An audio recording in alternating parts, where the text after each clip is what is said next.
나는 전능하신 아버지 하나님 천지의 창조주를 믿습니다.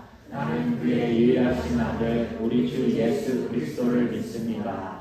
그는 성령으로 잉태되어 정말에게 자시고 본디오 빌라도에게 고난을 받아 십자가에 못 박혀 죽으시고 장사된 지 사흘 만에 죽은 자 가운데서 다시 살아나셨으며 하늘에 오르시어 전능하신 아버지 하나님 한편에 앉아 계시다가 거기로부터 살아있는 자와 죽은 자를 심판하러 오십니다. 나는 성령을 믿으며 거룩한 공교회와 성도의 교제와 죄를 용서받는 것과 몸의 부활과 영생을 믿습니다. 아멘. 저희 손 뻗어서 서로 진심으로 축복하면서 야곱의 축복 찬양을 듣겠습니다. 자리에서 일어나겠습니다.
저희 이번에 찬양하실 곡은 모든 능력과 모든 권세인데요.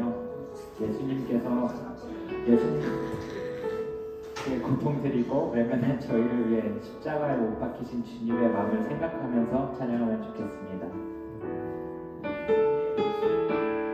모든 능력과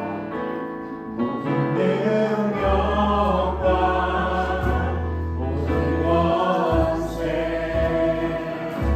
모든 것 위에 뛰어나신 주님 세상이 증량할 수 없는 지혜로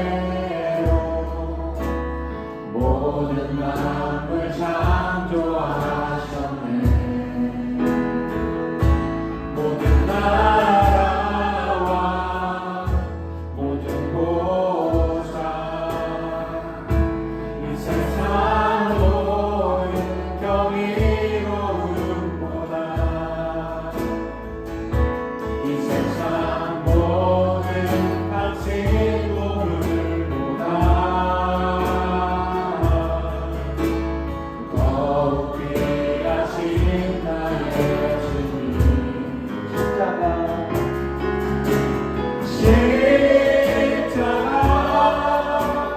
고통당한 삶 버림받고 외면하셨네 짓밟힌 장미꽃처럼 나를 위해 죽으셨네 나의 주 all power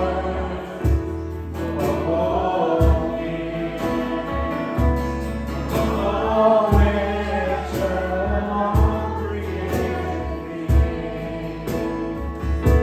all all wisdom and all the ways of man you were here before the world began. Above all kingdoms, above all thrones, above all wonders the world has ever known,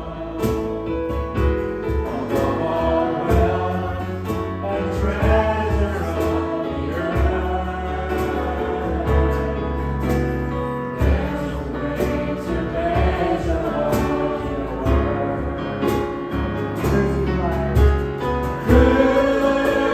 Crucified, laid behind the soul, you lived to die, rejected and alone like a rose, trampled on the ground. You took the fall, and all of me, you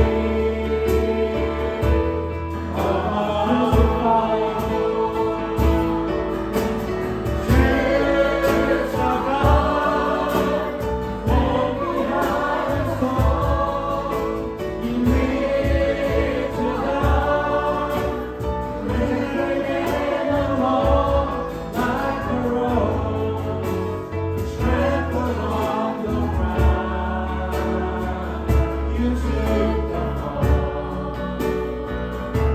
And all of me,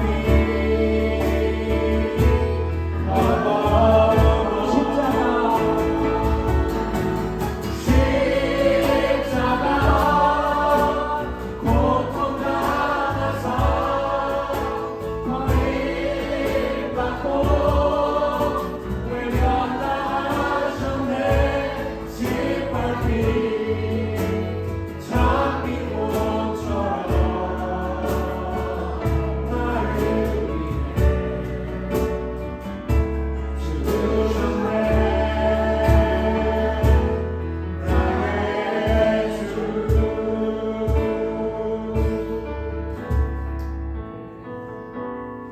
저희는 연약한 사람인 것 같습니다. 저희의 소망은 주님밖에 없음을 고백합니다. 저희의 삶으로 주님을 고백하고 나타내는 그런 삶이 되길 기도합니다. 믿음과 상 찬양하시겠습니다. 믿음과 나를 살아내는 실력이 너무나 다른 내 모습을 볼 때에 이 모습도 주가 사랑하실까 자신 없는 내 모습 그저 주님 앞에 있네 나 같은 자도 사랑하여 주시고 한 번도 나를 떠나지 않으셨네 아픔 속에 주를 찾게 여긴 나 꾸짖지 않으시고 내 손 잡아주시네 오직 주님 안에 오직 주님 안에 주여 없네 고난을 통해 날 만드시는 인내 주님만이 내 모든 것 대신해 주의 강한 손 날 붙드시네 오직 주님 나의 소망인데 내 삶을 통해 영광 받으신 주님만이 내 모든 것 되시네 주의 선하신 나 노래하는 오직 주님 안에 오직 주님 안에 두려움에 고난을 통해 날 만드시는 인내 주님만이 내 모든 것 되시네 주의 강한 손 날 붙드시네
우리 시간 함께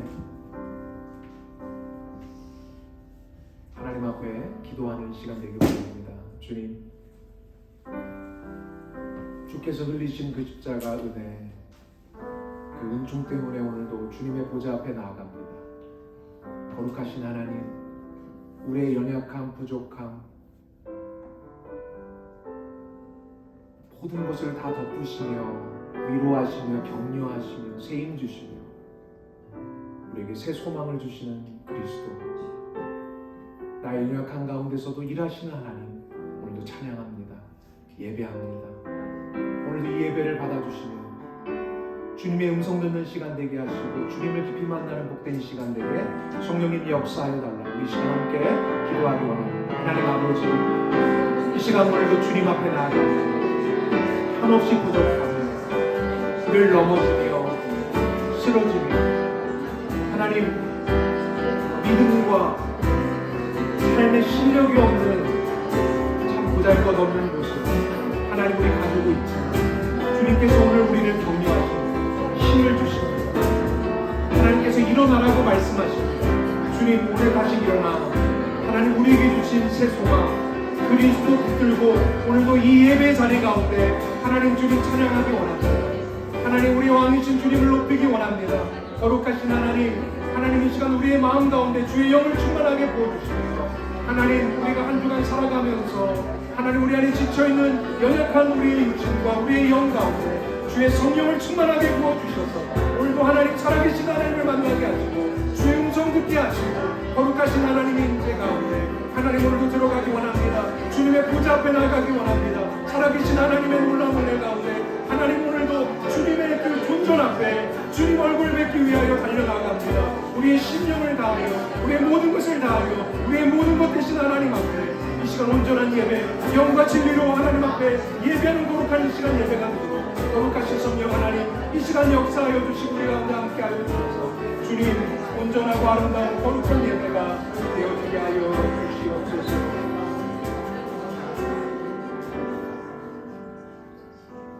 예수 그리스도의 존귀하신 이름으로 감사 기도드립니다. 네, 다 같이 앉으셔서 드려진 봉송 함께 기원합니다.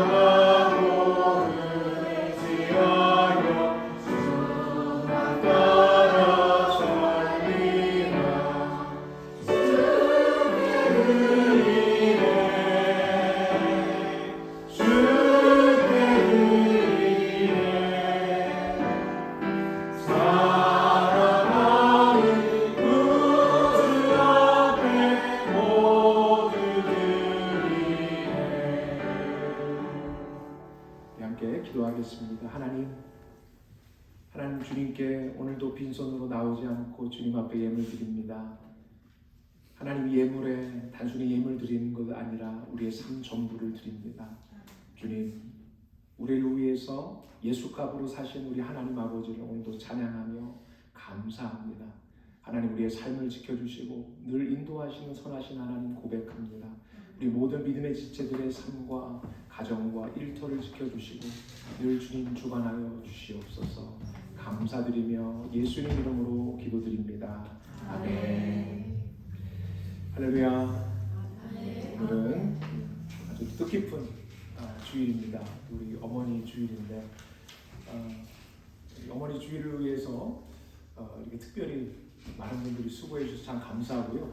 어머니 주일에 어머니들께서 이렇게 격려받고 칭찬받는 거 참 너무 좋은데 가끔씩 어머니 주일만큼은 나도 여자로 태어났으면 좋겠다 이런 생각이 어버이 주일은 아버지 주일은 그냥 어물쩍 넘어가는 경우가 상당히 좀 아쉽습니다. 예, 어쨌든 어머니들 축복하고요. 예, 오늘 예배 후에 우리 광고 말씀드리겠습니다. 예배 후에 임시 사모총회 잠깐 있고요. 또 우리 2부 순서도 또 이렇게 준비가 되어 있습니다. 우리 교회 예배 영상이 이렇게 공식 유튜브 채널이 제공되었습니다. 방문해 보신 분들도 계시고 아직 방문 안 하신 분들도 계실 생각이 드는데, 여러분 유튜브에 가셔서 꼭 그 구독을 눌러 주셔가지고 구독자가 50명 이상 되면 우리가 핸드폰으로도 이제 라이브 방송도 할 수 있다고 하니까요.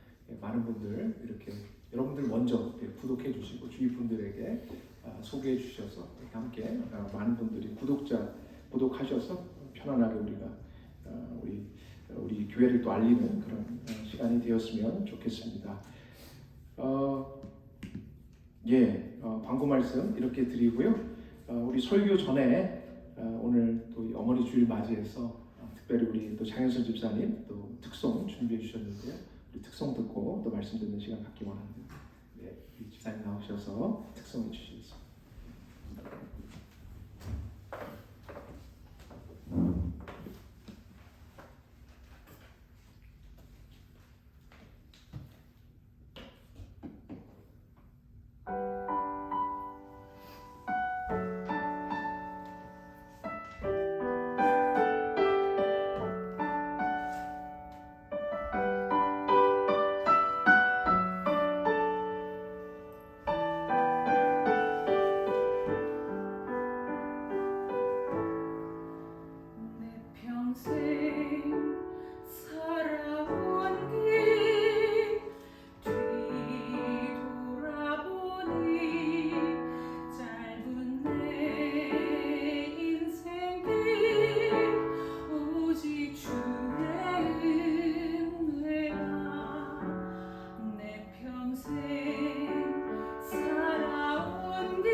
할렐루야. 예, 귀한 찬양 감사드립니다.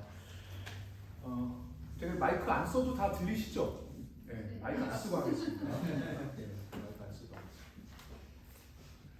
하나님께서 우리에게 주시는 말씀 함께 보도록 하겠습니다.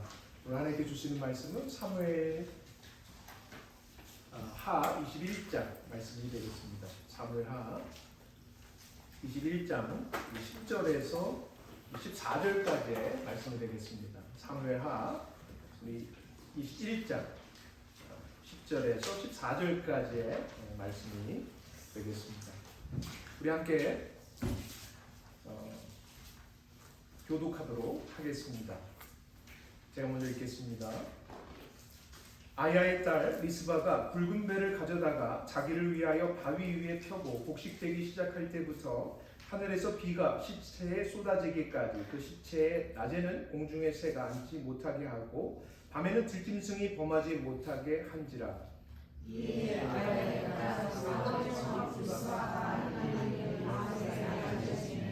다윗이 가서 사울의 뼈와 그의 아들 요나단의 뼈를 길르앗 야베스 사람에게 가져가니 이는 전에 블레셋 사람들이 사울을 길보아에서 죽여 블레셋 사람들이 벳산 거리에 매다는 것을 그들이 가만히 가져오는 것이라.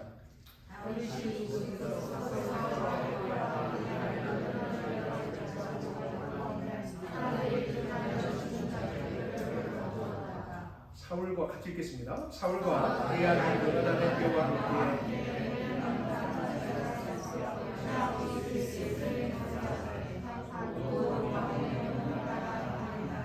그의 하나님이 그 땅을 위한 기도를 들으시리라. 아멘. 한 어머니의 이야기 속에 담긴 복음이라는 제목으로 여러분들과 함께 말씀을 나누기 원합니다. 해피 마더스 데이.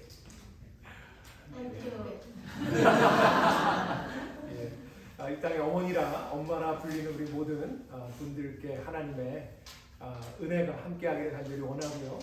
뿐만 아니라 어머니가 이 땅에 계시지 않아서 먼저 보내고 아쉬운 가운데 있는 그리워하시는 분들 가운데도 하나님의 위로가 함께하기를 간절히 원합니다. 또 더불어서 혹시나 어머니와 관계가 좋지 않아서 틀어져 있는 분들이 있다면 화해와 회복의 역사가 있기를 간절히 소원합니다. 우리 성경에는 완전하지는 않지만 훌륭한 어머니들이 참 많이 등장을 합니다. 특별히 성경의 많은 이야기 속에서 이 어머니 사랑 이야기를 참 많이 찾을 수가 있는데 저는 누군가가 저에게 어머니 사랑 이야기 중에 성경의 베스트가 뭐냐라고 말한다면 저는 오늘 본문의 이야기에 등장하는 이 여성이라고 생각을 합니다. 이 선택한 본문에 담겨있는 이 어머니의 사랑 이야기, 저는 오늘 이 어머니 주일을 맞이해서 여러분들과 이 이야기를 하고 싶은 것입니다. 뿐만 아니라 이 어머니의 이야기 속에는 성경 전체를 관통하는 복음이 담겨 있다는 것입니다. 우리 함께 읽은 이 본문이 그리는 풍경을 한번 생각해 보기 원합니다. 우리가 함께 읽었던 이 본문의 내용이 어떠한 것인가? 그 이야기 속으로 들어가 보면 우리 한 여성을 만납니다. 근데 이 여성이 나이가 적지 않게 들어 보입니다. 어르신이세요. 그런데 이 여리디 여린 이 한 여성의 손에 거친 몽둥이가 들려 있습니다.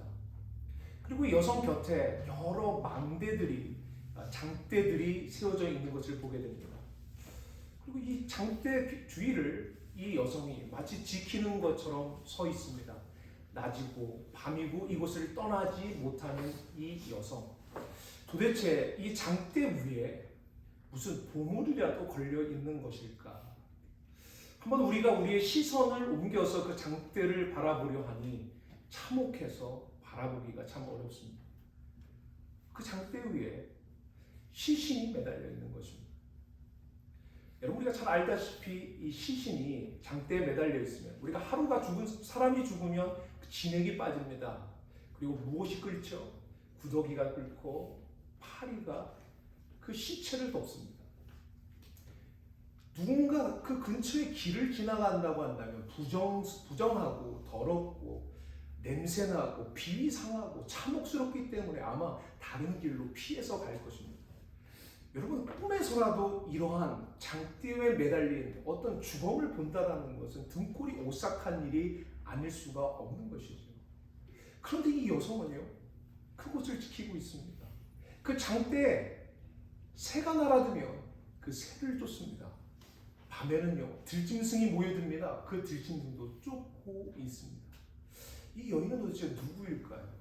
그리고 왜 이 여인은 이 장대 위에 매달려있는 보물도 아닌 이 부패하여서 냄새나는 주검들 곁을 떠나지 못하고 있는 것일까요? 오늘 이 이야기를 여러분들과 함께 나누고 싶은 것입니다. 여러분, 시간은 바야흐로 오늘 본문의 이야기는요, 우리가 잘 아는 아브라함과 이삭과 야곱 그리고 모세 시대를 거쳐서 이제 이스라엘 백성들이 가나안에 정착하였고요. 또 그곳에서 이제 우리가 잘 아는 사울, 다윗의 시대까지 이르렀다라는 것을 알 수가 있습니다. 여러분, 우리 다윗 하면 딱 떠오르는 이야기, 어떤 이야기입니까? 거인 골리앗을 때려눕힌 이야기. 우리는 영웅 다윗을 기억합니다. 그리고 목동 다윗을 기억합니다. 근데 오늘 본문에 등장하는 다윗은요, 이제 백발이 성성한 노년의 다윗의 모습입니다. 다윗이 이렇게 치정하고 있는 상황 가운데서, 나라를 다스리는 상황 가운데서 나라에 큰 어려움이 닥쳤음을 오늘 본문은 주고 있는 것입니다. 사무엘하 21장 1절 말씀을 보면 이렇게 시작합니다. 다윗 시대에 해를 거듭하여 3년 기근이 있으므로 라고 합니다. 여러분, 기근, 우리가 안 닥치니까 별로 실감이 안 나시죠? 여러분, 기근이 얼마나 무서운 것입니까? 여러분, 이스라엘은요, 가뜩이나 뭐가 안 내릴까요? 네, 여기 비 세면 안 되죠. 비가 안 내립니다. 그래서 산천초목이나 들짐승이나 가축이나 사람은요, 무엇을 기대하며 살아면 밤에 내리는 이슬을 기대하며 살아갑니다. 근데 하늘에서 비 한 방울도 안 내리고 이슬 한 방울도 안 내리는 겁니다. 자그만치 1년도 아니고요, 2년도 아니고요, 3년이 됩니다. 여러분, 한 1년 정도 안 됐을 땐 다윗이 그럴 수도 있지라고 생각할 것입니다. 근데 2년이 되고 3년이 되니까 서서히 산천초목이 말라가고요, 모든 대지가 쩍쩍 갈라지고요, 가축이 쓰러지고요, 사람도 아사 직전에 처하게 됐습니다. 너무 위급한 상황, 나라의 근간이 흔들리는 이러한 자연재해 앞에서 이것은 뭔가 잘못이 있다, 무엇인가 문제가 있다라고 다윗은 생각한 것입니다. 그래서 선지자를 찾아가서 묻습니다. 도대체 왜 이런 일이 바로 하나님의 나라, 이 가나안 땅에 처하게 된 것인지, 도대체 무엇이 문제인지를 묻게 되었다라는 것입니다. 그때 다윗이 간구하였을 때 하나님께서 하신 말씀은 이와 같습니다. 다음 보여주시겠습니다. 같이 읽어볼까요? 시작. 여호와께서 이르시되 이는 사울과 피를 흘린 그의 집으로 말미암아 그가 기브온 사람을 죽였습니다. 여러분, 기브온 사람을 누가 죽였대요? 다윗이 죽였다고 합니까? 아니요. 누가 죽였습니까? 다윗의 서망인 사울이 죽였다고 이야기합니다. 사울의 죄 때문에 다윗이 치정하고 있는 이 시대에 심각한 기근으로 모두 다 죽게 생긴 위급한 상황이 벌어지게 된 것입니다. 여기서 등장하는 사울이 죽인 기브온 사람, 그러면 도대체 누구인가? 우리가 좀 궁금하죠. 저만 궁금합니까? 자, 2절 상반절에 기브온 사람이 어떤 사람인지를 이렇게 이야기해주고 있습니다. 같이 한번 읽어보겠습니다. 시작. 기브온 사람은 이스라엘 족속이 아니고 그들은 아모리 사람 중에 남은 자라. 이스라엘 족속들이 그들에게 맹세하여. 여기까지 읽겠습니다. 여러분, 기브온 사람은 이스라엘 사람이 아니라는 것입니다. 혈통적으로 이스라엘 민족 사람이 아니었다. 그들은 아모리 족속 사람이었다라고 이야기합니다. 여러분, 이 아모리 족속 사람들은 어떤 사람인가? 하나님께서 모세에게, 여호수아에게 가나안 땅을 정복하라고 했습니다. 그 가나안 땅에 살고 있는 7족속 중에 한 족속이 아모리 족속입니다. 그러니까 아모리 족속이라는 것은 가나안 원주민이었다라는 것이죠. 하나님께서 모두 다 진멸하라고 했던 그 족속 중에 한 족속인데 그들이 생명을 유지하면서 이스라엘 백성들과 함께 살게 되었다는 것입니다. 그래서 사울 시대를 거쳐서 심지어 다윗의 시대까지 함께 더불어 살게 되었다는 것을 말하고 있습니다. 도대체 어떻게 하나님께서 가나안 백성들 다 멸하라고 했는데 다 죽었는데 왜 기브온 사람들은 이렇게 명맥을 유지하며 함께 살아갈 수 있었을까? 여기에는 여호수아서에 보면 한 이야기가 있습니다. 우리가 잘 알다시피 여호수아와 이스라엘 백성들이 여던강을 도하에서 처음 가나안 땅 정복에 나섰을 때 철옹성이 앞에 떡하니 있었습니다. 그 철옹성 이름이 뭘까요? 여리고성이었습니다. 여러분, 여리고성은요, 성경의 비유에 과장법에 의하면 이 성벽이 하늘만큼 높이 솟아있고 두꺼웠다고 이야기합니다. 그리고 그 성벽이 하나가 아니라 겹겹이 쌓여 있었다고 이야기합니다. 누구도 그 쇠빗장을 열 수 없는 그 여리고성이 하나님의 놀라운 기적을 통하여 무너져 내리게 돼서 함락되었죠. 또 그 다음에 무엇이었습니까? 아이성이었죠. 아이성도 함락하게 되었습니다. 이쯤 했더니 가나안 민족들이 불안해하는 것입니다. 분명히 이스라엘 백성들은 오합지졸인데 그들이 섬기는 하나님이 상천하지의 놀라운 하나님이라는 것을 이들은 깨닫게 된 거죠. 그래서 그 다음 차례가 누구였는가? 바로 이 기브온 사람들이었다는 거예요. 기브온 사람. 그래서 이 기브온 사람들이 이제는 우리 차례인데 우리도 죽게 생겼구나 싶으니까 이들이 머리를 맞대고 하나의 계책을 마련해요. 그것이 무엇이었는가? 사기 연극이었다는 거죠. 사기 연극. 어떤 연극이었는가? 이스라엘 백성들에게 이 사람들이 찾아갑니다. 그리고서 이야기하는 거예요. 우리가 먼 나라에서 왔다는 거예요. 근처에 살고 있는데 먼 나라에서 왔다고 하면서 자신들이 곰팡이 쓴 빵을 내보입니다. 보십시오. 이것은 우리가 처음 여행을 떠났을 때는 이것이 따끈따끈한 신선한 빵이었는데 우리가 얼마나 멀리서 왔냐면 이 곰팡이 빵을 보라는 거예요. 이 일정도로 이렇게 먼 곳에서 왔다고 이야기를 하는 것입니다. 그리고 자신의 옷들을 보이면서 내 옷이 이렇게 새 것이었고 내 신발도 새 것이었는데 다 헤어졌다라는 것이. 포도주 가죽 부대를 보이면서 방꾼한 것을 보라는 거예요. 얼마나 우리가 멀리서 왔는지 아시지 않는다는 거예요. 하나님이 얼마나 대단한지 소식 듣고 왔다라는 거예요. 그러니까 우리가 이스라엘 백성들과 함께 언약을 맺고 싶다라는 것입니다. 여러분, 여호수아가 어깨가 으쓱한 거예요. 우리가 이렇게 놀라운 민족이고 우리의 하나님 이렇게 대단한 분이라고 막 지켜 세우니까 신이 난 거예요. 그래서 하나님께 묻지도 않고 바로 이 기브온 민족과 언약을 맺습니다. 그리고 며칠이 지나요. 이제 가나안 정복을 계속해 나가는데 아니 바로 그 다음 차례가 기브온 사람들인데 며칠 전에 본 사람들이에요. 이게 도대체 어떻게 된 것인가? 이스라엘 백성들이 원망합니다. 하나님께 묻지도 않고 이렇게 언약을 맺은 여호수아와 지도부를 욕하게 되는 거예요. 그렇게 원망하는 이스라엘 백성들에게 이 지도부가 다음과 같이 이야기를 했다는 것입니다. 여호수아 9장 19절에서 20절에 보니까 원망하는 이스라엘 사람들에게 기브온과의 화친과의 언약이 어떤 의미를 가지고 있는지를 다음과 같이 이야기했다라는 겁니다.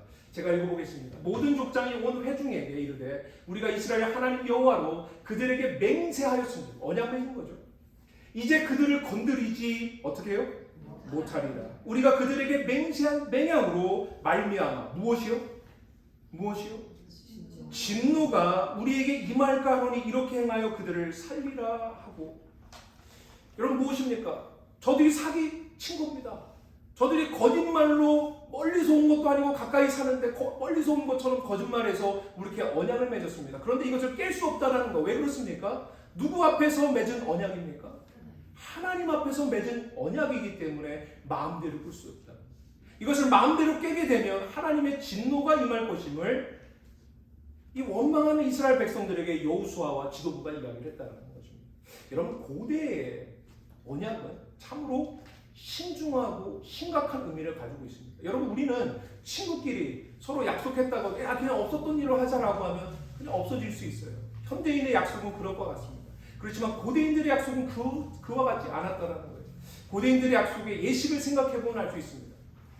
이들은 어떻게 언약을 맺었는가?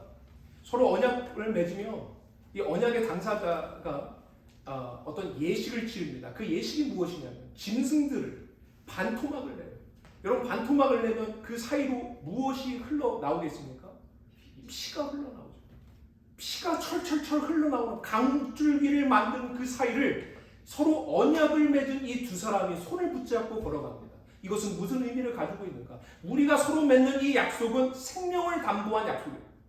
만약에 한 사람이 어기면 그 생명은 하나님의 진노로 말미암아 죽게 될 것임을 말하고 있는 거죠. 이만큼 언약은 엄중하고 신중히 치러져야 했다라는 것입니다. 여러분 이렇게 언약이 맺어졌어요. 그래서 기브온 사람들은 이스라엘 백성들과 함께 더불어 수백 년간 살게 되었다라는 것입니다. 그런데 이 언약을 누가 깼다라는 거예요? 다윗의 선왕이 사울이 깼다라는 거예요. 사울이 깨고 기브온 사람들을 다 학살하려고 하였다고 기록하고 있는 것입니다. 왜 깼을까요? 사울이 도대체 왜 이러한 기브온 사람들 인종 청소하려고 했을까요? 2절 하반절을 보면 다음과 같은 이유를 이야기합니다. 같이 한번 읽어보겠습니다. 시작. 사울이 이스라엘 사람들과 족속을 위하여 열심히 있으므로 그들을 죽이고자 하였더라. 이에 왕이 기브온 사람을 불러 그들에게 이르니라. 여러분 누구를 위해서 사울이 그런 일을 했대요? 유다와 이스라엘을 위해서. 여러분 이것을 보면 우리 말로 하면 애족하기 위해서 했다는 거예요. 우리의 혈통이 아니라서 죽여였다라는 거예요. 여러분 언제나 정치인들은 명분이 중요합니다. 예나 지금이나 그렇죠. 여러분 정말 사울이 자신의 민족을 위해서 나라를 위해서 애국해족하는 마음으로 이것을 했는가? 여러분 우리가 성경을 꼼꼼히 뒤져보면 그것은 겉 이유일 뿐이지 이면적 이유가 따로 있다는 것을 우리가 발견하게 됩니다. 첫 번째 그 이면적 이유가 무엇인가? 여러분 사울이요 자신이 속한 지파인 베냐민 지파에게 자신이 정치를 하면서 다음과 같은 이야기를 한 적이 있습니다. 사무엘상 22장 7절인데 같이 한번 읽어보겠습니다. 시작. 사울이 너희 신하들에게 이르되 너희 베냐민 사람들아 이새의 아들들이 너희 각기밭과 포도를 주셔서 너희를 천부장하라. 여러분 베냐민 지파가 누구를 쫓냐면 이새의 아들이 다윗을 쫓으니까 사울이 시기 질투가 나서 자신의 민족인 베냐민 지파 사람들에게 이야기하는 겁니다. 뭐라고 얘기합니까? 다윗을 쫓으면 포도원이 나오냐? 밭이 나오냐? 천부장 백부장 세워줄 수 있느냐라고 이야기합니다. 여러분 그럼 반대로 사울을 쫓는 사람들에게 뭐가 나온다? 밭도 나오고 포도원도 나오고 천부장도 되고 백부장도 된다는 거예요. 그러니까 지금 사울은 자신이 자신의 정권, 자신의 왕국을 든든히 세워가기 위해서 자신에게 충성 맹약한 사람들에게 무엇을 줬다는 겁니까? 포도원을 주고 밭을 줬다는 거예요.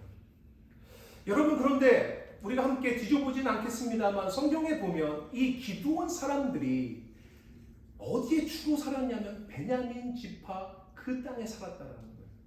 그러니까 땅을 자신의 혈족과 지연들에게 줘서 충성맹세를 받고 자신의 나라가 든든해야 되는데 땅이 부족했다는 거예요. 자 그럼 누구를 죽이겠어? 빵이 있어야 되는데. 그러니까 기도원 사람들을 인종 청소하려 했다는 거죠. 누구를 위해서요? 자신의 왕국을 지키기 위해서. 여러분 이것이 첫 번째 이면적 이유라는 거예요. 두 번째 이유가 더 근본적인 이유가 있습니다. 이것은 사울의 출생의 비밀과 맞닿아 있는 이유입니다. 역대상 8장 29절에서 33절에 보면 사울의 족보가 나와요. 여러분 유심히 보세요. 자 보세요. 제가 읽어보겠습니다. 기브온의 조상 여이에는 기브온에 거주하였더니 그 아내 이름은 마아다며 장자는 압돈이요 다음은 술과 기슬과 바알과 나답과 그들과 아이오와 세겔이며 미글롯과 시몬을 낳았으며 그들은 친족들과 더불어 마주하고 예루살렘에 거주하였더라. 넬은 기스를 낳고 기스는 누구를? 사울을 낳았다라는 거예요. 자 사울의 족보를 거슬러 올라가니까 자 사울의 조상이 누굽니까? 기브온의 조상 여이엘. 여러분 순수 이스라엘 혈통이 누가 아니다라는 거예요. 사울이 아니다. 여러분 이 고대 시대에 여러분 오늘날도 마찬가지지만 옛날엔 더더욱 그랬죠. 뭐가 중요했을까요? 왕족은 뭐가 중요해요? 혈통이 중요한 거예요. 천민하고 피가 섞이면 안 되죠. 여러분 그런데 베냐민 지파 순수 혈통이 아니었다라는 거예요. 누가요? 사울이요. 어디 혈통이었대요? 저 아모리 족속 기브온 사람들의 피가 자신에게 섞여 있다라는 것을 알고 있었다는 거예요. 여러분 이것은 자신에게 있어서 핸디캡이었어요. 자신이 지우고 싶은 과거였어요. 그래서 누구를 죽인 겁니까? 기브온 사람들을 싹 다 죽여서 자신의 과거를 아예 없애고 싶었다라는 거죠. 여러분, 우리는 사울의 모습을 통해서 우리는 무엇을 발견합니까? 여러분, 사울이 우리 안에 있습니까? 없습니까? 여러분, 이것도 성경에서 말하는 건 옛 자아고 자기 중심적인 죄성을 이야기하는 거죠. 이 사울이 철저하게 자기 왕국을 세우고 하나님 나라 왕국이 아니라 자기가 왕노릇하기 위해서 자기 마음대로 자신의 과거를 재우며 자기 자랑하기 위해서 결국은 이렇게 기브온 사람들을 무참히 죽으며 무엇을 깨뜨렸습니까? 하나님과의 언약을 깨뜨렸다는 거죠. 여러분, 우리는 태어날 때 사울과 같은 존재로 태어납니다. 하나님과 언약이 깨진 존재로 태어나요. 철저하게 죄성을 갖고 태어납니다. 여러분, 죄성 우리가 매주 반복하고 복습하는데, 자, 죄 영어 스펠링이 뭐죠?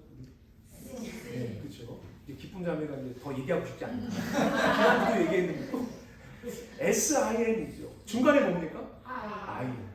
그러니까 나 중심적인 죄성의 대표가 누굽니까? 사울이라는 거예요. 사울의 모습. 이런 사울의 모습을 하나님께서 우리에게 말씀하고 계신 것입니다. 여러분, 근데 이런 우리가 사울의 모습이 내 안에 있다라는 거 우리가 인정하지만 어떤 한편으로는 좀 불만이 있어요. 안 그렇습니까? 저만 불만이 있나요? 전 불만이 있어요. 뭐냐? 아니, 예수 믿으면서 좀 이 사울과 같은 이 모습을 싹 뽑아가시면 어떨까? 그래서 예수 믿기 전에는 아주 구두쇠 같고 조금만 내 자존심만 상하면 어찌할 바를 모르고 견딜 수 없어 하고, 그런 이 사울의 모습이 예수 믿자마자 싹 뽑아가셔서 그냥 그 다음날부로 사랑과 용서와 긍휼이 철철철철 흘러 넘친다면 얼마나 좋을까? 여러분, 그런 고민 해본 적 없으십니까? 여러분, 근데 왜 이럴까요? 왜 하나님께서 여전히 예수를 믿음에도 불구하고 내 안에 이런 속물과 같은 사울의 모습이 존재하고 있는 것인가?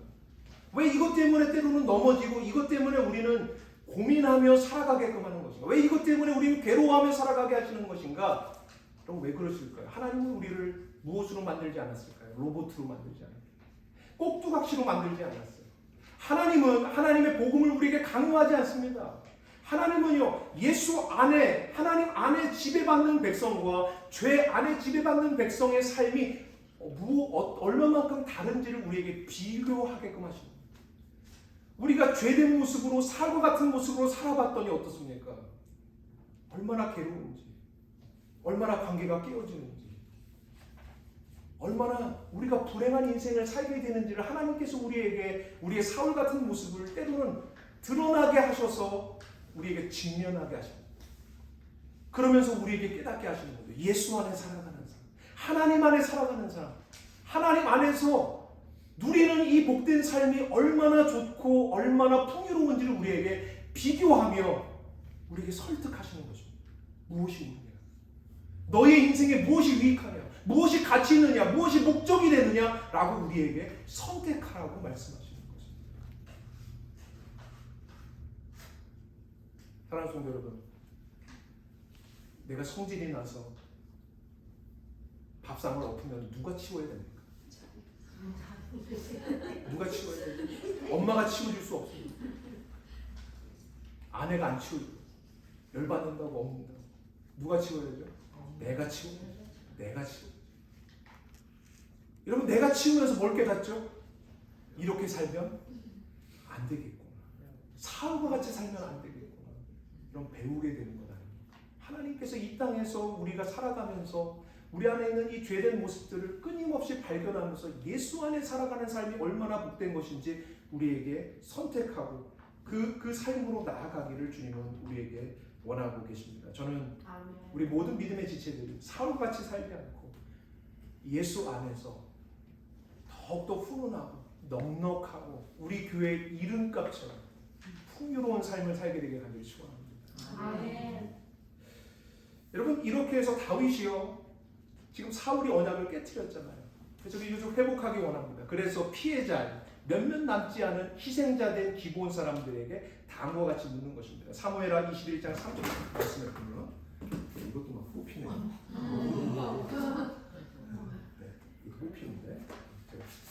요구하겠습니다. 예.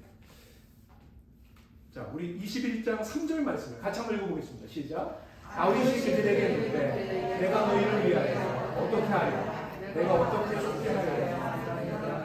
기업을 위하여 목을 비겠느냐? 여러분, 여기서 아주 짧은 문장이지만 여기에 성경 전체를 관통하는 구원의 방법과 구원의 결과가 나옵니다. 여러분, 구원의 방법, 하나님께서 온 인류를 구원하시고 저와 여러분을 구원하시는 방법이 나오는 거예요. 바로 그것이 무엇인가? 속죄. 속죄의 방법을 통하여 하나님 우리를 구원하십니다. 여러분, 그렇다면 속죄의 그 방법을 통해서 하나님 궁극적으로 언약 깨어진 인생을 회복하여서 하나님이 주고자 원하시는 것이 무엇인가? 복이라는 거예요. 여러분, 그 복이 무엇입니까? 하나님과 따로 떨어져 있는 돈이 아니에요. 하나님과 따로 떨어져 있는 명예가 아니에요. 하나님과 따로 떨어져 있는 내가 원하는 소원과 바람이 아니에요. 하나님 그 자체가 복이라는 거예요. 아멘. 그 하나님 주려 원하십니다. 여러분, 그래서 다윗이 묻는 거예요. 속죄.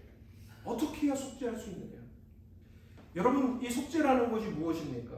우리가 민수기 35장 33절에 보면 다음과 같은 이야기를 하고 있습니다. 민수기 35장 33절 말씀 띄워주시겠습니다. 없습니다. 예, 잠깐만요. 제가 읽어보겠습니다. 하나 거의 찾았어요. 네, 같이 읽겠습니다. 시작. 너희는 너희가 소유하는 땅을 더럽히지 말라. 피는 땅을 더럽히나니 피를 못한다. 피가 아니고 속하는 예, 피. 여러분, 피 흘리는 것 하나님의 언약을 깬 거죠. 여러분, 죄 아래 살아가는 거. 여러분, 이것은 이론이 아니에요. 여러분, 죄가 실체입니까? 아니면 어떤 하나의 단어일 뿐입니까? 실체죠. 여러분, 지금 우크라이나 상황을 보십시오. 여러분, 인류 역사 내내 있는 피 흘림을 생각해 보십시오. 그리고 내가 살아가는 이 삶의 실존을 생각해 보십시오. 여러분, 얼마나 우리에게 공포를 주고 우리를 두렵게 만듭니까? 여러분, 죄는요, 단어 개념이 아니에요. 그냥 없었던 일로 하자라고 해서 끝나는 것이 아니라는 것입니다.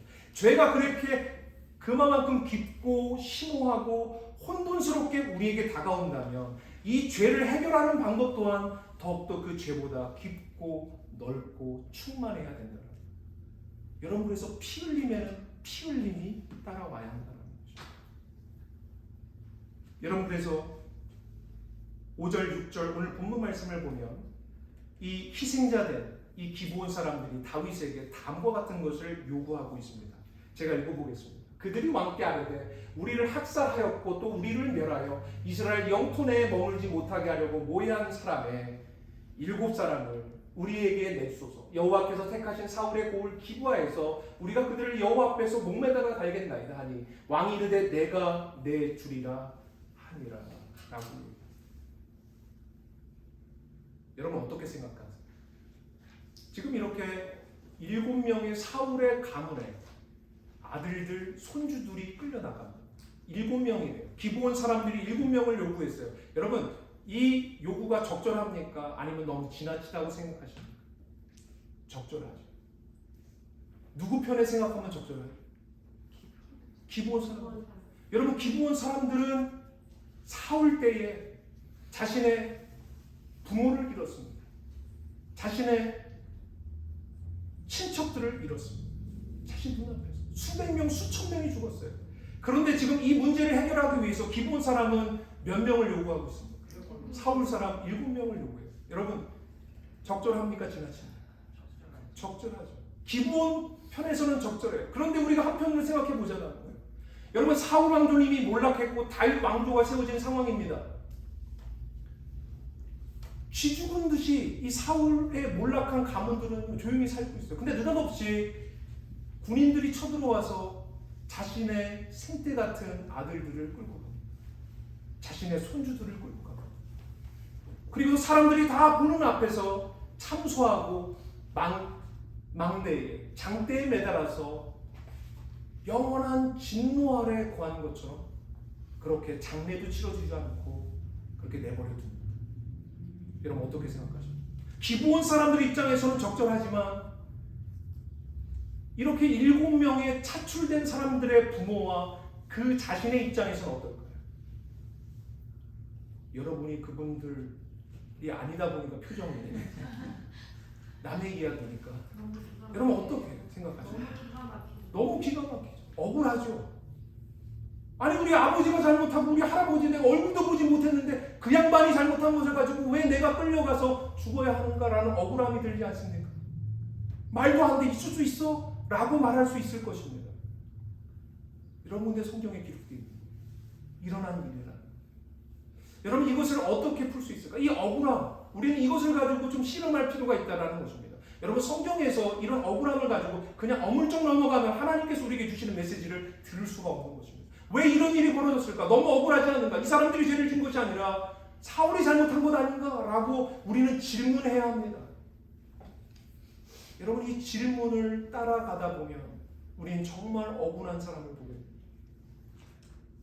누구죠? 예수 그리스도. 예수 그리스도는 억울할 수밖에 없는 사람입니다. 왜 그분이 부끄러움과 수치를 당합니까? 왜 그렇게 낮아져서 십자가에 달려 돌아가셔야 합니까? 여러분 고린도후서 5장 21절 말씀에 보면 이렇게 말하고 있습니다. 같이 읽어볼까요? 시작. 하나님이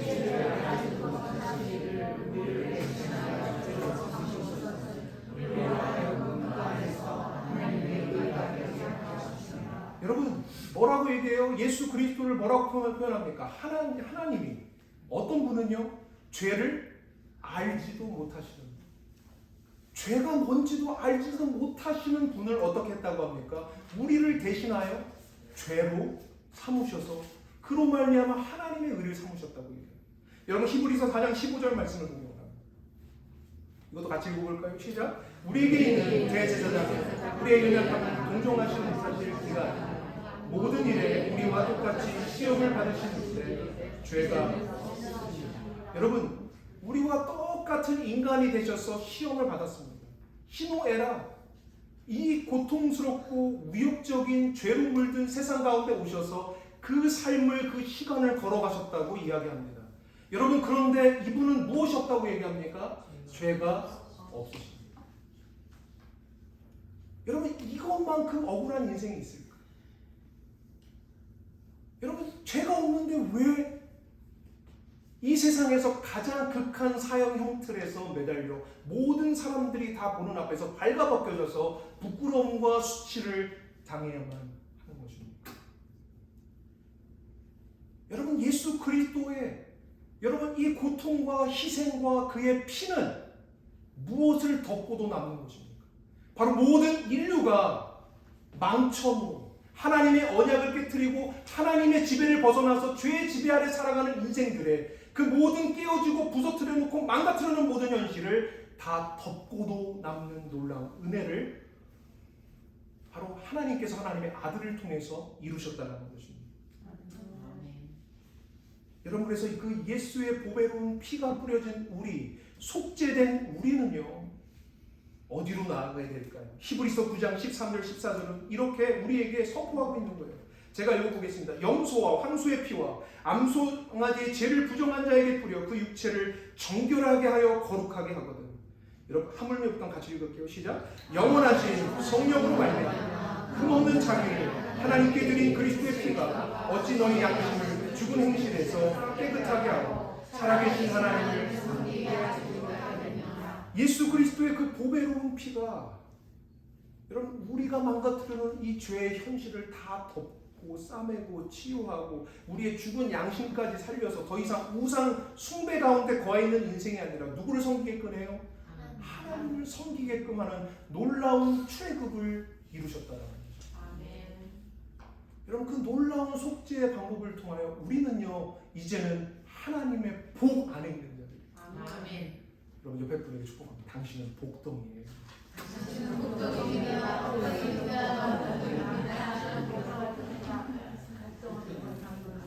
여러분 복덩이에요.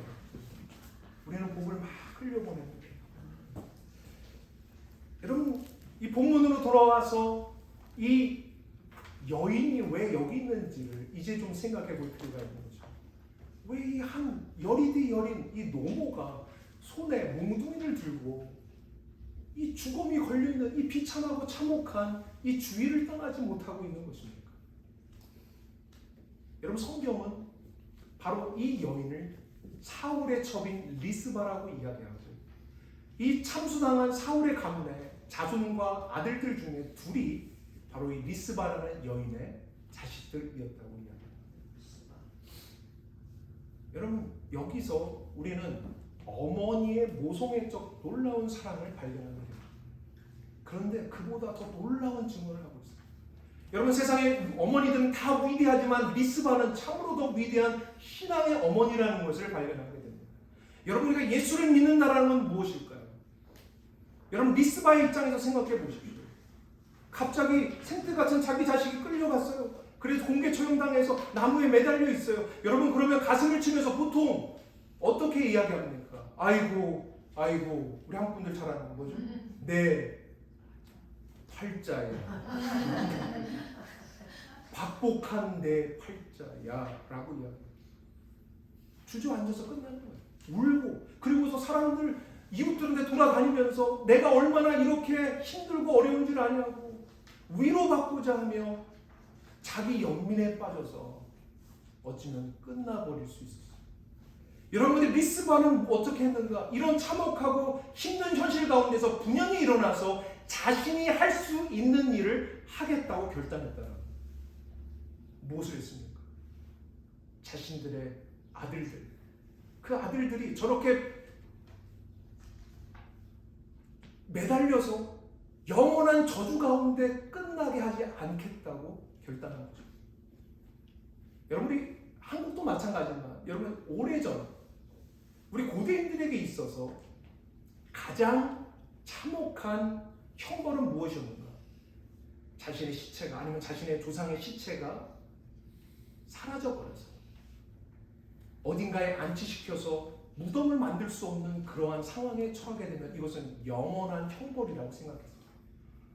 왜 이 노모가 자신의 자식들을 떠나지 못하는가? 왜 새가 오면 쫓고, 왜 들짐승이 오면 쫓아내고 하는 그런 일들을 하는 것인가? 이 지금 매달려 있는 영원한 형벌 가운데 있는 이 내 자식들이 이렇게 끝날 수 없다라는 그 고백, 그 기도를 가지고 그 망대 곁에 서 있는 것입니다.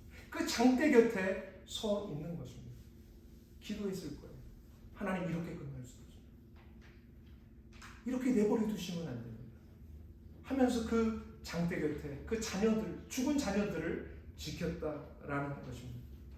사랑하는 성도 여러분, 그리스도인, 우리가 예수 믿는다는 게 뭐죠? 우리는 보통 이런 얘기를 합니다. 하나님, 환경이 좀 좋아지면 제가 예수 잘 믿어볼게요. 상황이 좀 호전되면 제가 한번 웃어볼게요. 제가 내 자녀가 하여튼 내 말을 이제 듣기 시작하면 내가 주님께 이제 좀 멋지게 살아볼 그런 마음도 있습니다. 여러분, 그런데 그런 날이 올까요? 안 올까요? 여러분, 주님 오는 날까지 그런 날은 오지 않을 거예요. 여러분, 예수는 어떻게 살았습니까? 여러분, 리스바는 예수를 닮은 사람이에요. 여러분, 리스바는 이 참혹한 현실 속에서 그냥 망연자실하고 땅바닥에 털썩 앉아서 그냥 가슴만 치고 끝내지 않았다라는 것입니다. 자신이 할 수 있는 최선을 했다라는 거예요. 신앙인으로서 했다라는 거예요. 여러분, 예수 믿는다는 게 뭐죠? 여러분, 우리의 운명은 어디까지 갑니까? 이제는 예수 그리스도로 말미암아 우리는요, 죄와 사망에 갇혀 있는 인생이 아니라 이제는 우리가 부활과 생명으로 가는 인생이, 운명이 바뀐 인생이에요. 여러분, 그걸 안다면 우리는 오늘 살아가면서 이 한 주를 살아가면서 답답하고 힘든 일을 당할 때 내가 이 상황만 바뀌면 내가 잘해볼게요 라는 것이 아니라 이 상황, 이 답답한 힘든 어렵고 가슴 쳐야 되는 이러한 상황 속에서도 한번 예수 믿는 사람답게 웃어볼게요. 반가운 사람이 되볼게요. 여러분, 예수 믿는 사람은 반가운 사람이에요. 여러분, 반가운 사람이 무슨 말이에요? 반갑다는 거. 여러분, 우리 성도님들 다 반가우시죠? 네. 안 반가워요? 반갑죠. 저 화상 뭐 이래요? 그럼 반갑다는 게 뭐죠? 내가 다른 데 보면 참 마음이 힘들고 어려운데 그 사람 보니까 살만 난다는 얘기예요. 여러분, 그런 사람 되기를 간절히 축원합니다. 여러분, 예수 믿는 사람 반가운 사람이에요. 힘들고 어려워 다 같이 어렵잖아요. 그렇죠? 그렇지만 예수 믿는다라는 것은 우리는 우리의 운명은 아니니까. 우리 힘들고 어려운 현실 속에서 웃어보는. 여러분 웃을 수 없으면요 참기라고 하세요. 성질 난다고 말하지 마시고. 여러분 지금 리스바는 자신이 할 수 있는 신앙인으로서의 모습을 보여주고 있는 것을 발견하게 됩니다. 여러분 그래서 이 놀라운 리스바의 헌신과 이 신앙의 아름다운 모습이 결국은 누구를 감동시켰는가? 사무엘하 21장 13절 14절에 보니까 제가 읽어보겠습니다. 다윗이 그곳에서 사울의 뼈와 그 아들의 요나단의 뼈를 가지고 올라오매 사람들이 그 달려 죽은 자의 뼈를 거두어다가 사울과 그 아들 요나단의 뼈와 함께 베냐민 땅 셀라에서 그의 아버지 기스의 묘에 장사하되 모든 왕의 명령을 따라 행한다. 그 후에 하나님이 그 땅을 위한 기도를 어떻게 해요? 들으십니다. 여러분 리스바가 하나님이 내놓은 시험지에 정답을 쓴 거예요.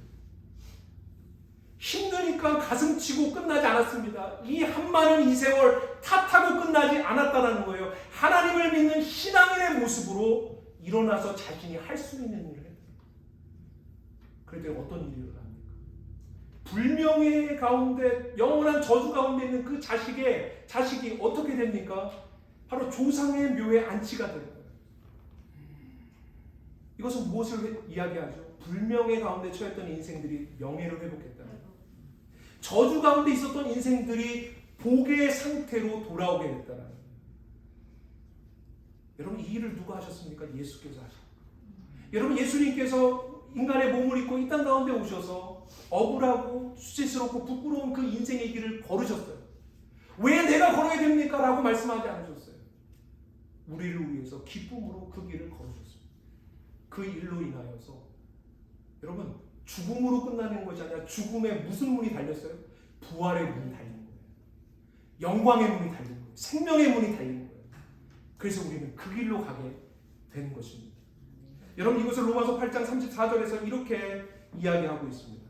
이번 한 주간 여러분이 이것을 좀 암송하셨으면 좋겠어요. 제가 읽어보겠습니다. 누가 정죄하리요? 여러분 누구를 정죄합니까? 누가 여러분들을 정죄하겠습니까? 여러분 여러분의 인생은 이제 바뀌었어요. 사망으로 가는 인생이 어디로 가는 인생이에요? 생명으로 가는 인생으로 바뀐 거예요. 누구도 이것을 막을 수 없다. 왜요? 그 다음 말씀을 보십시오. 죽으실 뿐만 아니라 다시 살아나신 이는 그리스도 예수시니 그는 하나님 우편에 계신 자유라고 합니다.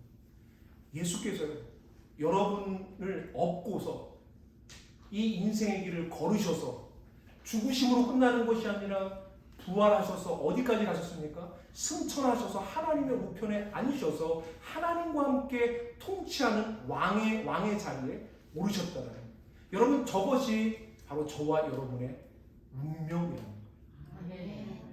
여기서는 아멘을 세게 하시고 운명. 여러분 그러니까 하나님이 저 놀라운 예수처럼 우리를 만드시기 위해서 지난주도 제가 물어봤죠. 눈을 떼겠습니까? 안 떼겠습니까? 여러분에게 눈을 떼요? 안 떼요? 뗐으면 좋겠죠. 좀 잠시 좀 뗐으면 좋겠죠. 여러분 뗄 수가 없는 거예요. 우리는 늘 우리의 소원과 바램과 기대가 이루어지기를 늘 원합니다. 그렇죠? 근데 주님은 그걸로 일하지 않으시고 때로는 우리에게 실패를 주시고 답답함을 주시고 어려운 현실을 주십니다. 왜요? 그것을 통해서 누구를 만들어요? 우리를 누구처럼 만들어요? 예수처럼 만들어요. 여러분 옆에 분에게 말해주세요. 예수의 운명이 당신의 운명. 여러분 예수의 운명이 당신의 운명. 여러분 오늘 말씀을 맺으면서 성만찬을 함께 나누기를 원합니다. 예수께서 흘리신 보배로운 피, 그 놀라운 피를 통해서 우리는 이제는 언약이 깨어져서 하나님의 진노 아래 있는 인생이 아니라 복 덩어리가 되었습니다. 하나님의 통치 아래 거하게 되었습니다. 여러분 그렇다면 예수 믿는 자답게 반갑게 훈훈하게 넉넉하게 살아가겠습니다. 이 고백 가지고 주님의 살과 피를 대하는 이 시간이 되었으면 좋겠습니다. 이 시간 함께 성만찬을 거행하도록 하겠습니다.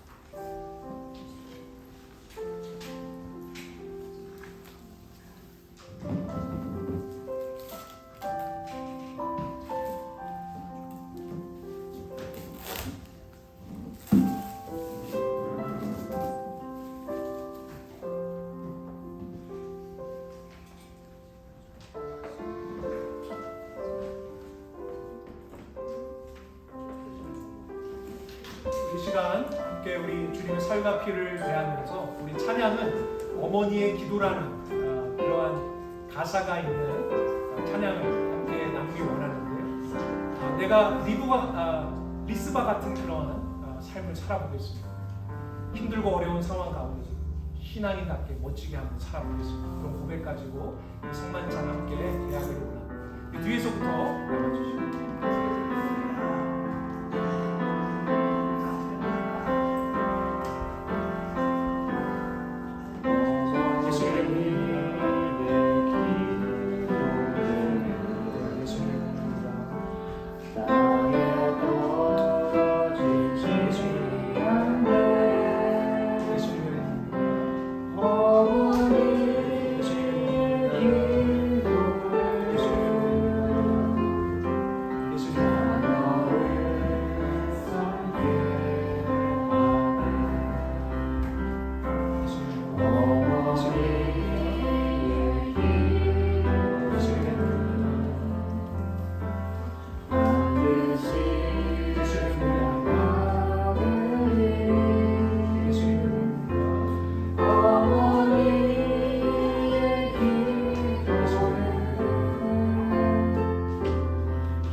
우리 같이 찬양하면서 나가겠습니다.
말씀 나눈 것처럼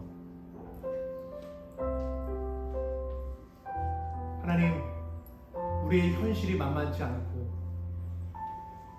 죽음과 여러 가지 위협들이 있는 상황 속에서 하나님 우리를 오셨습니다. 여전히 내 안에는 사울과 같은 그런 자기중심적인 죄성도 있습니다. 주님, 근데 주님께서 우리의 운명을 바꾸셨다고 합니다. 주님, 더 이상 저주로 가고 죽음으로 가는 인생이 아니라 생명과 복으로 가는 인생으로 주님께서 우리의 인생 전체를 바꿔주셨습니다. 주님, 힘들다고 원망하지 않게 하시고 남 비난하지 않게 하시고 탓하는 것으로 끝내지 않게 하여 주옵소서.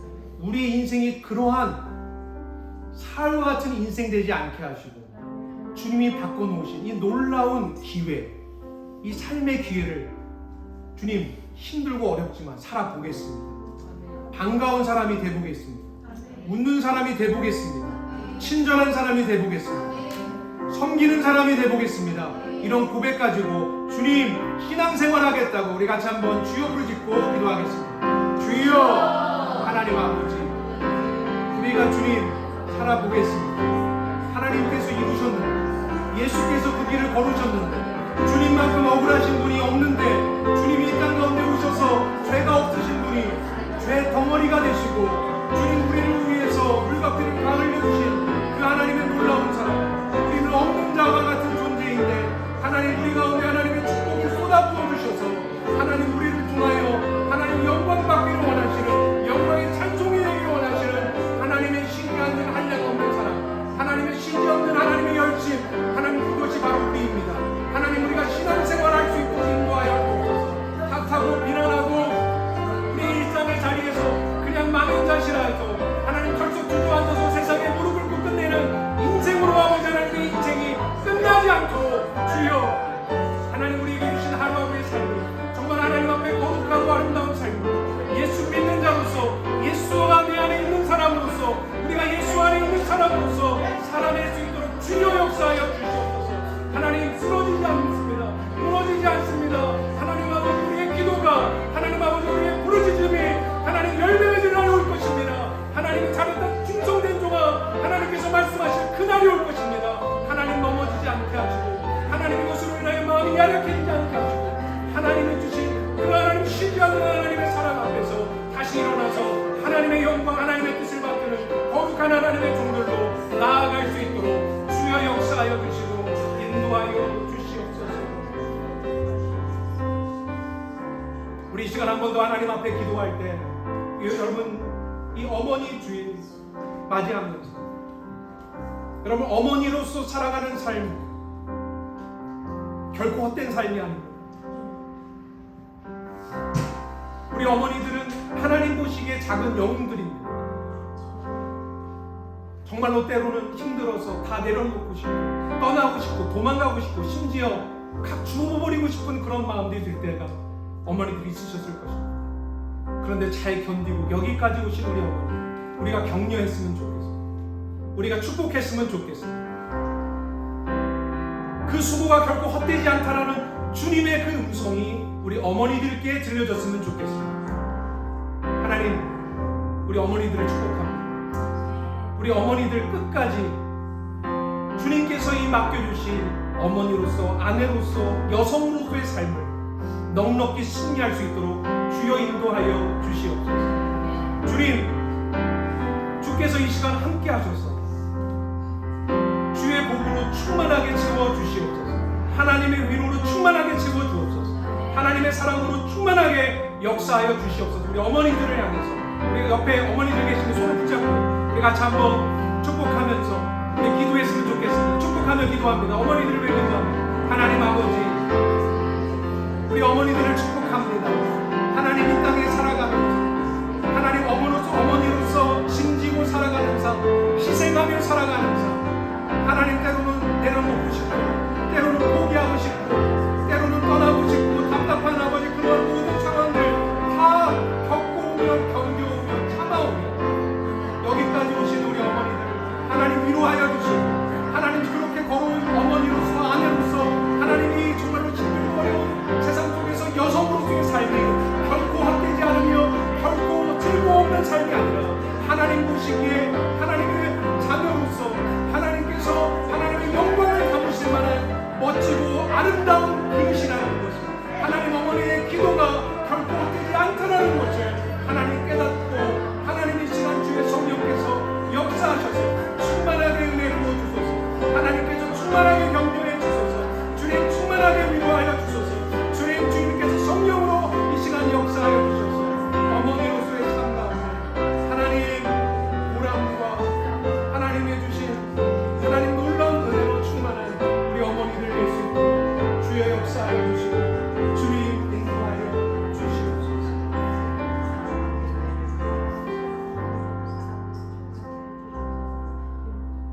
주님 감사합니다.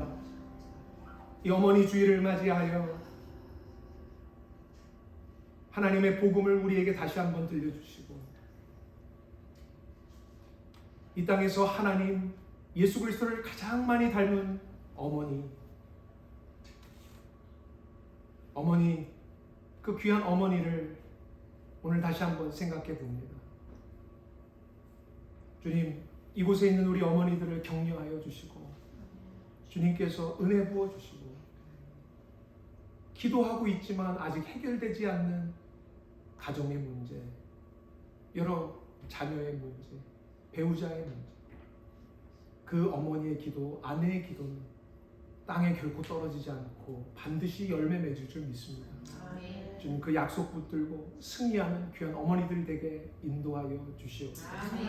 이제는 하늘 보좌를 버리고 이 땅 가운데 가장 억울한 자리, 가장 부끄럽고 수치스러운 자리, 죄를 알지도 못하시고 죄를 짓지도 않으신 하나님 아들이 이 땅 가운데 오셔서 속죄를 통하여 인간이 망가뜨려놓은 하나님의 언약을 등지고 살아감으로 인하여 너무나 깊고 너무나 아프고 너무나 쓰라린 이 세상을 덮고도 남는 속죄의 제물로 자신을 드려 이 땅을 회복시키신 독생성자 예수 그리스도의 은혜와 하나님 아버지의 극진하신 사랑과 성령 하나님의 내주 교통하시는 역사가 오늘 예수 믿은 자답게 힘들고 어려운 상황 속에서도 환경 탓하지 않고 상황 탓하지 않고 이 어려운 상황 속에서 예수 믿은 자답게 미소 지으며 반가운 자가 되며 품어 안으며 다시 일어나기로 다짐하는 우리 모든 믿음 안에 있는 권속들 머리머리 위에 영원토록 함께 하시기를 간절히 축원하옵나이다.